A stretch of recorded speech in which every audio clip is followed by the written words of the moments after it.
¿Qué onda a todos? Bienvenidos a un episodio más de Crónicas del Valle. Hoy vamos a escuchar de algo que todos sabemos, pero que preferimos no pensar mucho mientras nos echamos unos tacos o vamos en el metro, la crisis ambiental en nuestra querida zona metropolitana del Valle de México. Vamos a escuchar a Diego y Valeria en este interesante podcast. Adelante.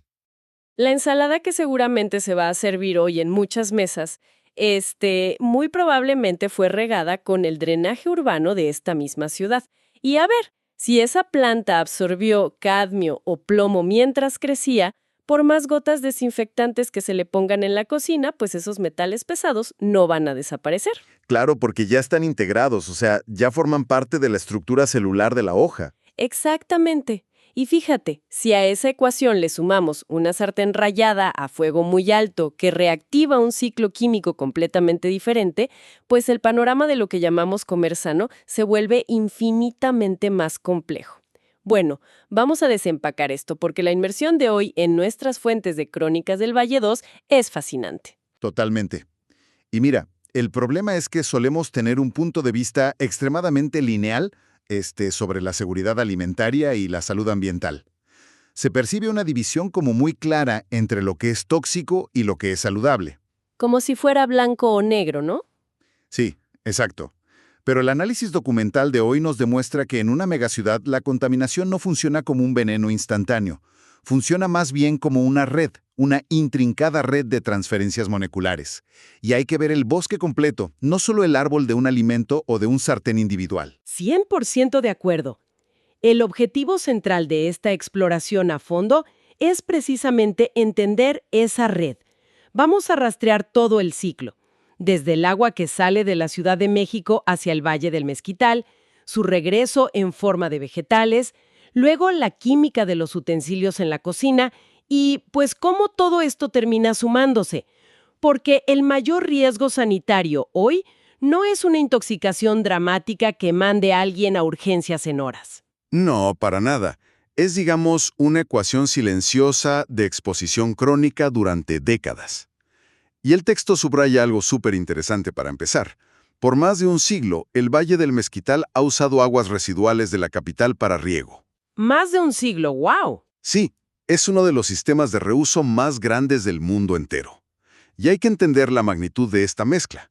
O sea, es drenaje urbano, aguas negras domésticas y también aguas de complejos industriales. Y me imagino que no todo eso está tratado, ¿verdad? Exacto. Algunas pasan por plantas de tratamiento, pero un volumen enorme llega sin ningún tipo de tratamiento a los canales de riego. A ver, es que esto es como, haz de cuenta, un sistema circulatorio súper extraño. La ciudad exhala sus toxinas por el drenaje y luego se las vuelve a comer en forma de ensalada. Pero me surge una duda genuina leyendo esto. Cualquiera pensaría que regar un campo con desechos industriales pues marchitaría todo, ¿no? O sea, si el agua lleva solventes, metales, detergentes, ¿por qué la agricultura florece ahí de esa manera tan brutal? Esto plantea una pregunta crucial, y la respuesta es que el agua funciona como un fertilizante natural inmensamente rico. Para la planta, los desechos humanos traen muchísima materia orgánica y nutrientes básicos, o sea, nitrógeno, fósforo, potasio. Que son básicamente lo que compras en un costal de fertilizante caro, supongo. Exactamente. Le brinda a los agricultores rendimientos altísimos, se ahorran lo del fertilizante y además tienen agua constante, incluso en épocas de sequía severa. Ok, eso suena increíble para el crecimiento de la planta. Pero, ¿cuál es la trampa? Porque el documento detalla una lista bastante oscura de lo que viaja en esa agua. Pues sí, ahí viene lo malo. El agua contiene contaminantes biológicos, o sea, bacterias fecales, virus, salmonela, huevos de parásitos. Y por el otro lado, lo químico, detergentes, metales pesados, pesticidas y hasta hormonas o microplásticos. Los nutrientes benefician muchísimo a la planta, pero los riesgos, pues esos se transfieren directo a quien se come esa planta. Y el texto menciona cultivos específicos de mayor riesgo, ¿cierto? Sí, principalmente las hortalizas de hoja. La lechuga, la espinaca, el cilantro y vegetales que normalmente se comen crudos, como los rábanos o la cebolla, porque crecen a ras de suelo y están en contacto directo con esa agua. Claro, y aquí es donde el siguiente paso lógico es la cocina. Sabiendo que los vegetales crecen en esta mezcla tan rica, pero pues tan riesgosa, cualquiera diría que con lavarlos y desinfectarlos se salva el día, ¿no? Y eso es un mito enorme que las fuentes desmienten muy claramente. Hay que entender que existen dos tipos de contaminación vegetal. La superficial, que podríamos decir que está en la piel de la planta, y la interna, que ya está dentro del tejido. Ok, vamos por partes. La contaminación de la piel. Esa es la que toca hojas, tallos y cáscaras. Ahí se quedan las bacterias, los parásitos, la tierra y algunos microplásticos.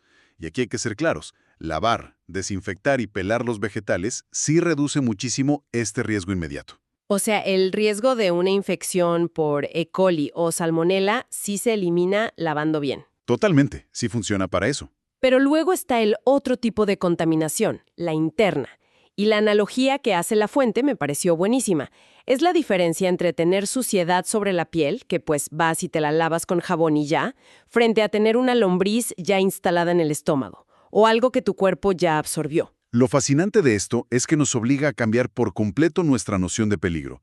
La planta absorbe desde la raíz estas cosas que no queremos, dependiendo de qué tan solubles sean y de su tamaño molecular. Hablamos de metales pesados como cadmio, arsénico, plomo y hasta compuestos farmacológicos. Es que es fuertísimo. Por más que laves la verdura, no le vas a quitar el cadmio, que ya es parte de sus células. Exacto. Al lavar un vegetal quitas la amenaza externa, pero los metales ya forman parte del tejido. El riesgo inmediato de intoxicarse de un día para otro es bajo si hay buena higiene, pero el riesgo crónico persiste, porque estos contaminantes internos se van bioacumulando lentamente en nuestro cuerpo. Y aquí es donde la cosa se pone realmente interesante, porque digamos que ya tenemos ese alimento, con esa carga química invisible, listo para cocinarse. Y ahí entra un nuevo actor al escenario, que es el recipiente donde se cocina, el sartén. Así es. El calor y el material del sartén pueden sumar más elementos a esta ecuación que ya traíamos del agua. Porque la cocción, sobre todo si es con alimentos muy ácidos o grasosos o a temperaturas muy altas, provoca que partes del material del sartén migren hacia la comida, según detallan las fuentes. Hablemos del teflón, por ejemplo. El teflón, o PTFE por sus siglas químicas, es muy estable si es nuevo. Pero a altas temperaturas, digamos arriba de 260 o 350 grados centígrados, o si está rayado o si es un sartén muy barato, ese material se degrada. Y ahí es donde libera humos y partículas tóxicas. Exacto. Históricamente, en su fabricación se usaban los famosos PFAs, que se conocen como químicos eternos, y están asociados a problemas hormonales, hepáticos y hasta cáncer. Espera, pero a ver, no quiero que quienes nos escuchan entren en pánico absoluto. ¿Estamos diciendo que todo el que usa una sartén antiadherente de teflón se está envenenando cada vez que hace un huevo estrellado? No, para nada. Hay que evitar los extremos. Ni los vegetales del Valle del Mezquital son veneno puro, ni el teflón o la cerámica son un veneno instantáneo. El riesgo real ocurre con el desgaste continuo, con el sobrecalentamiento constante o al comprar sartenes de muy dudosa procedencia. Ok, eso da un poco de paz. Y mencionaste la cerámica, que mucha gente la ve como la alternativa súper sana. Los cerámicos modernos sí evitan los PFAs, lo cual es bueno, pero si son baratos o se rayan con el uso, se empiezan a degradar. Y lo que hay debajo del recubrimiento cerámico casi siempre es aluminio. Y el aluminio migra a la comida, sobre todo con cosas ácidas, ¿verdad? Como una salsa de tomate. Sí, migra con el ácido o con la fricción del desgaste. También está el hierro fundido, que libera hierro. Para algunos puede estar bien dietéticamente, pero altera los sabores y se oxida muy fácil si no lo cuidas. Lo que nos deja con la opción que las fuentes marcan como la más estable, que es el acero inoxidable, especialmente los grados 304, 316 o el llamado grado quirúrgico. Totalmente. Es la opción más estable. No necesita recubrimientos que se desprendan. Soporta temperaturas altísimas sin inmutarse. Y su migración química es mínima. Quizás suelte trazas bajísimas de níquel o cromo, pero nada preocupante para la población general. Lo único con el acero inoxidable, y con todo en general, es usar las cosas bien. O sea, la recomendación de los documentos es no sobrecalentar, no usar espátulas metálicas que rayen y sobre todo ventilar bien la cocina. Esas prácticas tan simples reducen la exposición de forma dramática. Bien, pues ya vimos el ciclo del agua, el alimento y la sartén. Ahora tenemos que ver qué hace toda esta suma matemática dentro del cuerpo humano, pero a lo largo de décadas de vivir en una megaciudad como la capital. Y este es el problema clave en la medicina ambiental moderna. Se llama carga acumulativa o exposición crónica. O sea, la ecuación de la salud urbana que vimos en el texto. Exactamente. La ecuación es una exposición muy pequeña multiplicada por muchas décadas, y eso igual a un riesgo real. O, para ponerlo más claro, es respirar el aire, más el agua, más los alimentos, más los plásticos, más los utensilios de cocina, multiplicado por los años que llevas vivo. Es decir, la contaminación no te noquea en el primer round. Funciona como un multiplicador de riesgo que además se suma al sedentarismo, a una dieta de ultraprocesados, al exceso de azúcar, al estrés crónico de estar en el tráfico. Totalmente. Pensemos en el aire, por ejemplo. Las partículas finas, las PM2.5 o el ozono. Todo eso causa problemas respiratorios como EPOC o asma, problemas cardiovasculares y hasta daños neurológicos. Y si a eso le sumas lo que viene en el agua y los alimentos, o sea, los metales y químicos persistentes que ya platicamos, pues el resultado después de décadas es una inflamación leve, pero que no se detiene nunca. Lo que en medicina se conoce como inflamación sistémica crónica. Es tener al sistema inmunológico trabajando horas extras todos los días de tu vida. Entonces, ¿qué significa todo esto al final? Porque la analogía que me viene a la mente es que esto no es un knockout de un solo golpe. Es como recibir, no sé, millones de cortes de papel microscópicos a lo largo de 40 años.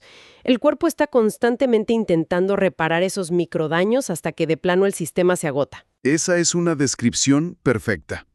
Y si conectamos esto con el panorama general, empezamos a entender el tema del cáncer. No hay una sola causa para el cáncer. La contaminación por sí sola no te garantiza que lo vayas a tener. Es un tema probabilístico. ¡Claro! Es como comprar boletos para una rifa que no quieres ganar. Exacto. Pero el daño constante al ADN, el estrés oxidativo y la exposición ininterrumpida a carcinógenos humanos ya clasificados, como las partículas PM2.5, los humos de combustión o el arsénico, pues aumentan significativamente esa probabilidad en toda la población con el paso de los años. Es que antes la gente se moría joven por infecciones visibles o porque tomaban agua claramente contaminada con cólera, por ejemplo. Sí, los peligros eran muy obvios. Hoy en día, las enfermedades degenerativas urbanas se deben a estos enemigos invisibles. Y organismos internacionales como la OMS ya los reconocen como una de las principales cargas globales de enfermedad. No es una teoría, es una realidad médica. Definitivamente. Bueno, para resumir un poco esta inmersión de hoy, hemos destilado un viaje increíble. Desde las aguas residuales que salen hacia el Valle del Mezquital, hasta entender la distinción crucial entre lavar la superficie de una hortaliza y los metales que ya están metidos en su tejido. Y también vimos el aporte químico que puede tener una sartén rallada en nuestra comida. Exacto. Todo para entender que la salud en una megaciudad es el resultado de un desgaste muy lento y multifactorial. Pero antes de irnos, quiero invitar a quienes nos escuchan a llevarse una última reflexión basada en un detalle muy específico del texto. A ver, cuéntame. El documento menciona que las aguas residuales modernas contienen elementos que hace unas décadas prácticamente ni existían. Estamos hablando de microplásticos, nanopartículas, los famosos químicos eternos PFAS y residuos farmacológicos súper complejos. Es verdad, la química del agua cambió por completo. Y la provocación es esta. Los sistemas agrícolas y las plantas de tratamiento del siglo XX simplemente no fueron diseñados para manejar estos compuestos del siglo XXI. Si nuestros filtros ambientales allá afuera no pueden detener estas nuevas sustancias eternas, vale la pena preguntarse, ¿acaso los cuerpos humanos se están convirtiendo inadvertidamente en el filtro final de toda una era química que apenas estamos comenzando a comprender? Es una pregunta muy profunda y honestamente un poco escalofriante. Lo es. Pero bueno, la intención de este espacio nunca es abrumar con miedo. El conocimiento nos sirve justamente para tomar decisiones informadas en el día a día. Elegir mejor un sartén, ventilar la cocina, entender de dónde viene lo que comemos. Ha sido una exploración fascinante. Gracias por acompañarnos en este análisis profundo y nos escuchamos en la siguiente inmersión en las fuentes.